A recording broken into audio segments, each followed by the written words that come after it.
आता पाहणार आहोत मोठ्या राजकीय बातम्या।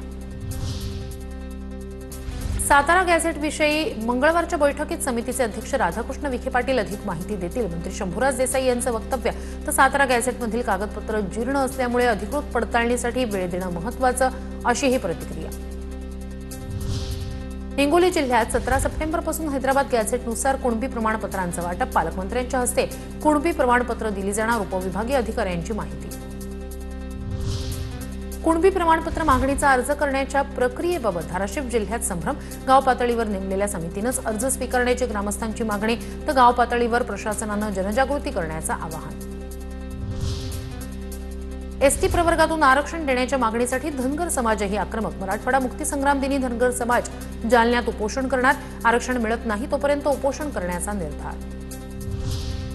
मुंबईतील शिंदेंकडे गेलेले 15 माजी नगरसेवक ठाकरेंकडे परतण्याच्या तयारीत असल्याची सूत्रांची माहिती, पक्षात परत घ्यायचं की नाही ते ठरवा, बैठकीत आमदार खासदारांचा सूर, तर जे लोक सोडून जाणार आहेत त्यांना थांबवण्यासाठी बातम्या पेरण्याचं काम सुरू, खासदार नरेश म्हस्के यांची प्रतिक्रिया।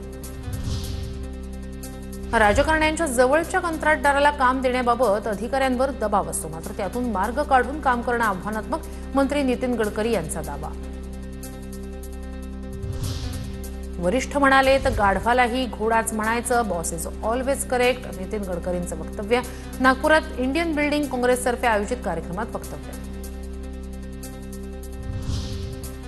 म्हशीला रेडकू झाला तरी खासदाराला बोलवा, पण खासदार मतदारसंघात दिसत नाही असं म्हणू नका, वाळवामधील कार्यक्रमात बोलताना धैर्यशील माने यांचं मिश्किल वक्तव्य।